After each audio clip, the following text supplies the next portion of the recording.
Ba-da-ba-da. Is that McDonald's? I don't know. Welcome back to another episode of Kathy and Susie's Kids with Jourdan and Matthew. What's up, guys? How you guys doing? So we have been on a journey this last week. Man, it's been so fun. Let's see. We started kind of telling everyone about our LARPing experience. And then we got to go on our LARPing experience. So, what was your favorite thing of the whole event? The jousting Yeah. shot, and then the guy that was making everything by hand, Yeah. and of course the girls are making the styrofoam mugs. Those things are awesome. But no, how open, or how much didn't you expect that you saw when you went there? Because I know I was not expecting some of the stuff that I saw. I was expecting some stuff that I didn't see also, but like all in all, hands down, great event. I think I had a blast. But yeah, what did you expect to see that you didn't see, and then what did you see that you didn't expect to see? Well, I kind of had I kind of knew it was going to be a lot of good people. Yeah. Very in their own shell, like, the guy with the contacts and the yellow mask, or the people wearing their own mask and they're making their own costumes. People like that are on the same level we're on, of going, hey, create my own character. Yeah. So when it was a blast. Emily said, with Oliver going with us and him having a good time, it was really cool to have that kind of space. Now, what did you see that you didn't expect to see? Because I saw some stuff I didn't expect. I seen an eagle pee out of his butt. That was strange. That was pretty weird. I wish we would have captured that, but that was just hit the button too, like right I as know. it happened. It kind of I wasn't expecting. The arts and crafts. A lot of people do a lot of work themselves, and they make their own accessories and outfits and costumes and swords and all kinds of things. And they go to these events. There's like one coming up in November in Robertsdale. Yeah, I saw that we got posted on it today or yesterday. But yeah, and they even said that this one got relocated. I think they were telling us it was supposed to be in New Orleans. So maybe there's one of the girls made me like one in Louisiana. She didn't make me; she just told me I liked it. But I could see it as what they're doing now. I haven't really done any research on it, but I know that they said there was one in Robertsdale, Alabama too. So we're in the loop now. Got no excuse. What was your expectations of this event? My expectations were we were going to be able to interact, and we did get to interact a good bit. But my first expectations were, let's go be a part of, let's get in there, and we did that. But what I think, I guess more what I did with it was use it as a learning experience. And whenever I was there, I was just so inquisitive to these people who had their own ways of going about that. I've been doing this for years. Like you said, the guy that was making his own paint. That's pretty impressive. And then, he kind of told us how he did that. And then the pirates and the one guy, he ended up being the Santa Claus, but I was talking to him and he was like, man, I asked him, I said, how many characters do you have? You clearly Did he say 7 or 8? No, he said like 24. Oh, no. Yeah, I know he did that one Harry Potter. He did a bunch. He ended up pulling his phone out of character, and he showed me a bunch. He ended up being the Santa Claus that everybody pays top dollar to come take pictures with their kids. But yeah, he's like, yeah, I'm going to play Santa Claus. I'm like, hold up, that one's you? But anyway, he was dressed as some kind of pirate there. But those guys went into their backstory, and I was able to ask him some questions, and it was just like, hey, man, we're trying to work on character development here. And I told him, I was like, it's not necessarily for LARP, it's for anything. I was like, we're going to take this into our writing. We're going to take this into, our show making and production. Like, I want to be able to develop characters. You think of shows like Game of Thrones where they had 80 characters that they've developed. That's a lot. And we're working on 2. Our first 2. 2. But we're coming. We're getting it. Yeah. No I had a blast. I think it was great for family. I had shout out to Crawfish House. They were there, and they were our bartenders. No, I was pleased. Very much so. I enjoy events where they're kind of low key, but also have a lot to offer. And that place had a lot to offer. Some great costumes. There's no doubt. Amazing costumes. How many people do you think there were? 150, 200 people? And that was just the time that we were there. There was probably way more than that.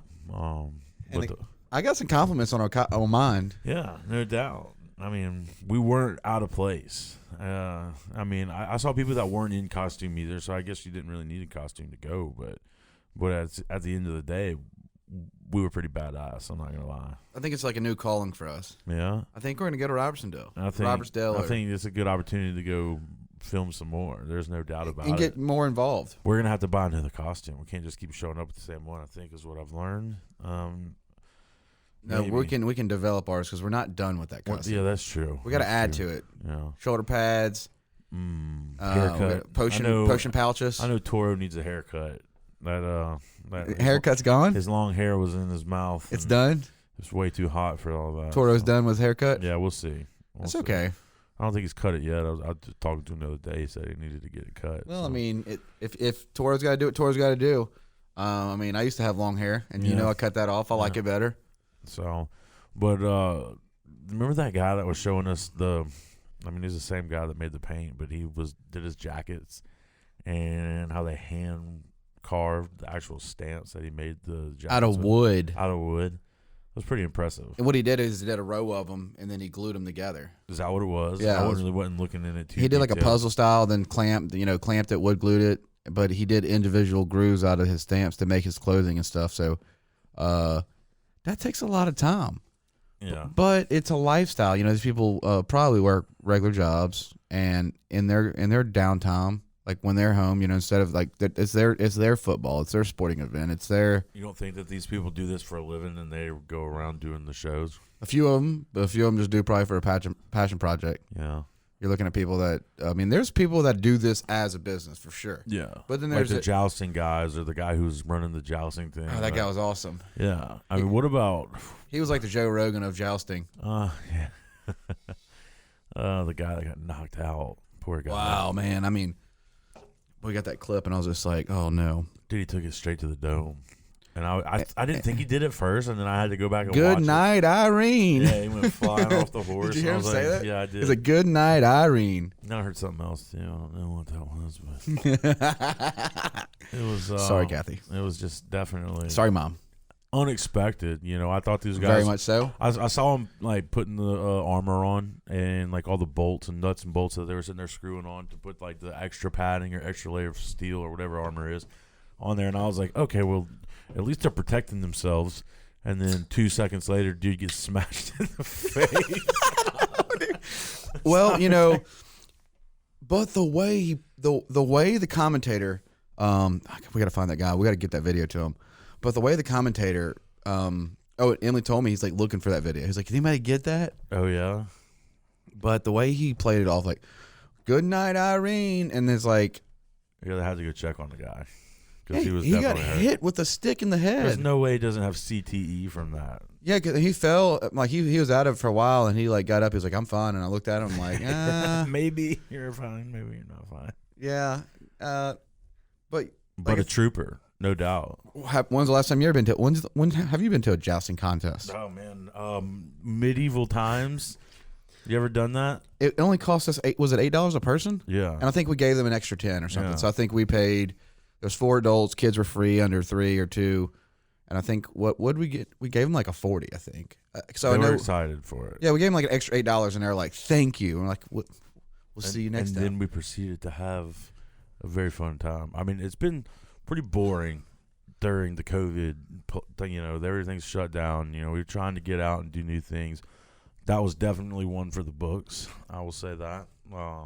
Then they had the good old carnival food, which you can't go wrong with. Carnival food. No, you can't.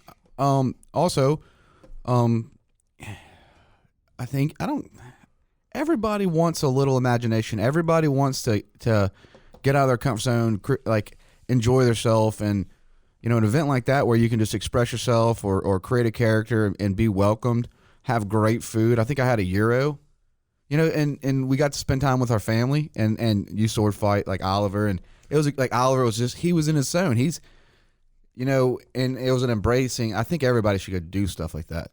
Yeah. I mean, you go to these events. My favorite, whenever I was telling people about it, they were like, "Oh man, how was it?" And I was like, "It was fun. You should have came." And they're like, "Really? What would I have done?" And I'm like, "Whatever you want." I know. I was like, "You could walk in there and be like, I'm king of the king of the king of this corner, and whoever wants to come be a king of the corner with me. Come on, and there would be people there that were like, "Well, welcome," and you have fun. You know, the cool thing is like we do events, and I'm not gonna name events or when I go to them. I do have a good time. I do like networking, but it's not the same. You go, it's either a dark room, some music playing, and then you're kind of talking a little loud over you. You know, kind of by the way you dress and personality. You know, everybody's in a little nicer clothes, but like when you go to a festival and you got a full suit on, and it's a costume that you come up with, or there was so many people there dressed up. I mean, 90% of the people I saw had costumes. So it's like a different kind of conversation. It was like a Comic-Con. Yeah, it was. It was. There was people that would not break character, and like I said, they would even talk extra slow to you, like just to make sure that the words that they use seem medieval. Like they would think about what they were saying. Yeah, a couple didn't break out of character. Yeah, we did. We're learning, but there's no way we're gonna like with having our family stuff, and this is our first timers. We were first timers. Yeah, and we're thankful for that. Not anymore. Huh? We're not in first timers anymore. No, we're past that. Now we're seasoned. They were so welcoming too. So, how was the day? Man, rainy, windy, sandy. Dude, it was a blast. Yeah, we ran around, guys. For you listening, we went and hit we went and hit the beach of Gulfport, and we got some good footage. Had a good time. Matt did some reporting. But that's what happened. Yeah, it is. I will tell you, there's nothing like living next to a beach. That's true. Like you don't realize until you like. That's why I love living where I live, because I'm allowed to hop in the vehicle and be next to a beach. When we take it for advantage. There's a lot of people that do that. Just our beach, not taking on boat rides, but I'm talking the beach. The world's largest man-made beach. I think is that still a thing? I'm not sure. I'm sure they made a new one since then, but at one point I think it was the world's largest man-made beach. Oh, I bet it was. Yeah, they would bleach the sand. How often do you just go chill at the beach? Very seldom. How was I'll today? Go fish down there sometimes. Today was fun. We got wet. We got wet. The weather was bad. You know, we got Sally coming. She's just sitting out there, I think. 2 miles an hour? Yeah, just brewing. When was the last time you checked Sally? Right before we jumped on this pod. Dude, today was a good day. Yeah.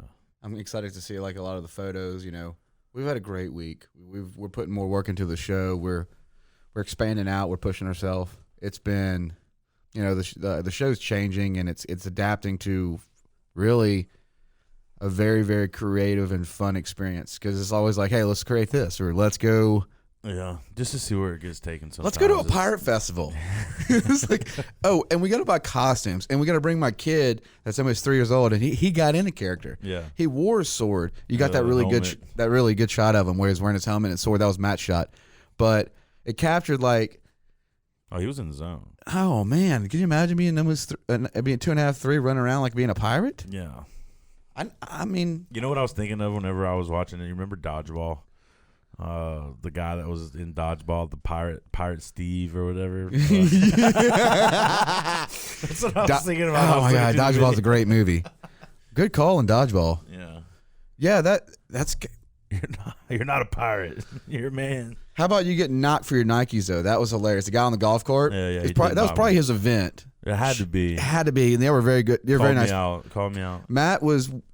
We were wearing our costumes, and neither one of us are going to wear boots. We're going to wear comfortable shoes because we're going to be out there on our feet all day. But Matt had these fly, like, gray, lime green Nikes or something. I mean, really stood out with the costume. Oh, it made me look good, I thought.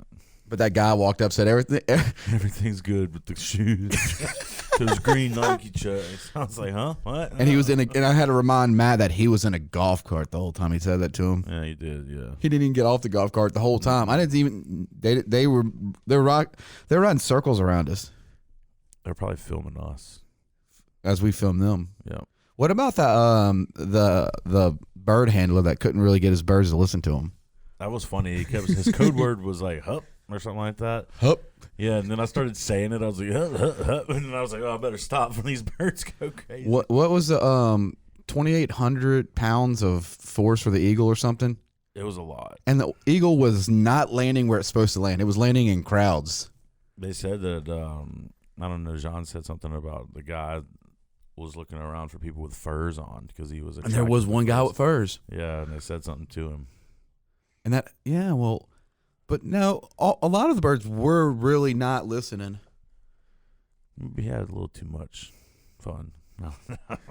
It was like he was bribing him with chicken. It looked like. Yeah, I know. I was getting kind of scared though. I mean, he was. They finally came around. They listened to him, but he did say to like grab your kids, and I was looking for Oliver. Oliver's running around. Like, all right, we're gonna have to pull this big bird out. Grab your kids. Make sure. It probably went on for about 10 minutes. I will say it went on for 10 minutes, and it was like, what's it? Up. Yeah. Up. I was like, what's he saying? Why is that? I thought that were dogs in the cages at first. He pulls out a hawk. I mean, how many hawks have you seen? A hawk straight at us, and then, yeah, I'm still mad we didn't get the footage of the eagle peeing. Yeah, that was pretty funny. How about the food? What'd you think of the food? Food was good. They had carnival style food. Yeah. Did they had axe? Was that one thing where axe throwing? That's where Nick's doing that painting ad or that prohibition painting. Yeah, I think so. Yeah, they showed up, but we were leaving. So they had a bunch going on. They had face painting for kids and a couple other kid events and a tattoo balloons. parlor. Like there was a tattoo for kids. Yeah, but no, all in all, a good event. You know, I guess the Pirate Festival is who throws that. It's Emerald Pirate Festival. But like I said, very affordable. That's a nonprofit. I have to look into that. And what I loved about that festival, and as I don't the other festivals, I do like the fact the festival wasn't crowded. Now it's probably going to start getting crowded because we're going to be dropping some videos. But there wasn't real pushy on buying. Like they just were there and they were supportive that you were buying from them. I think Belvedere needs a tent next year. Should we do it? It's not. They do recruits. It all the time. We need recruits. Well, I mean, I know B. Davis said he wants to hop on. If anybody out there is looking to, we got a map. We got a map now. So, do you want to see our map? Do you want to see our map? Is Marty drawing it? No, I don't know. Should we call Marty and see what he's doing? Maybe. He's been filming that movie with Morgan Freeman. Yeah, let's see what he says if he even answers the phone. Probably won't. He's too good for us sometimes. I know he called me about setting him up with Austin for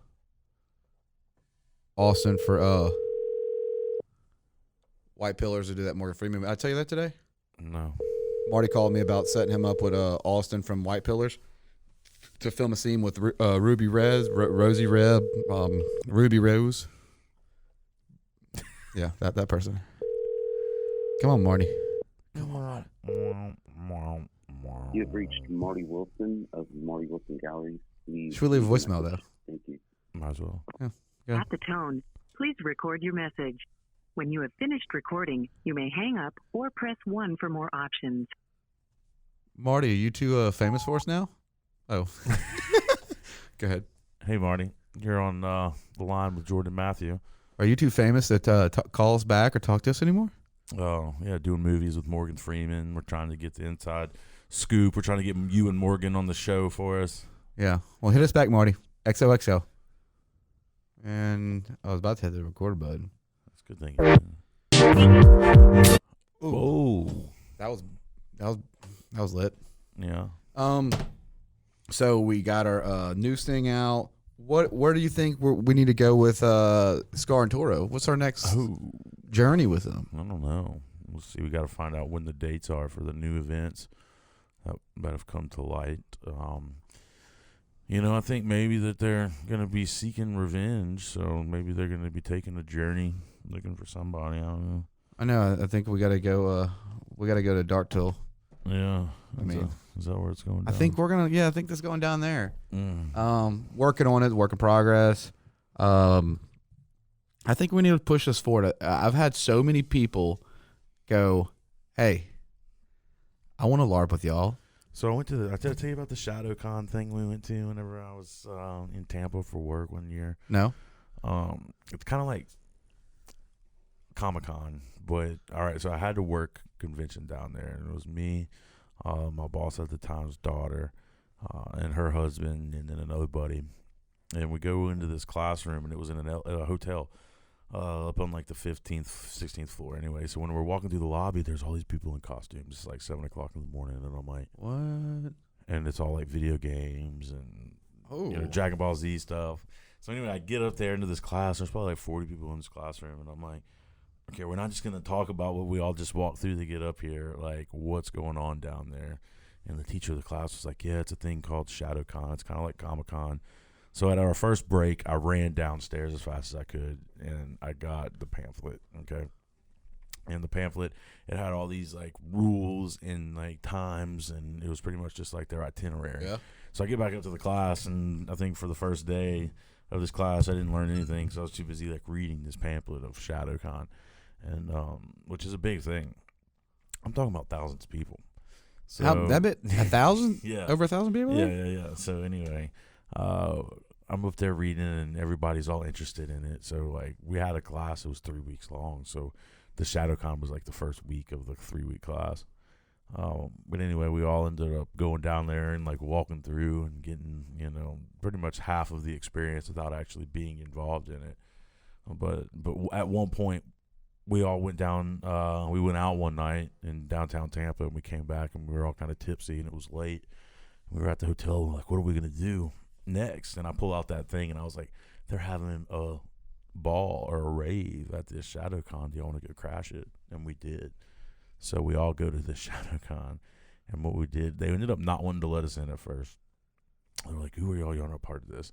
And we ended up tricking them and telling them that we were video game producers, and we were there to develop a video game, and we were looking for prospects, and all of a sudden they like gave us wristbands and everything, wheeled out the red tape for us.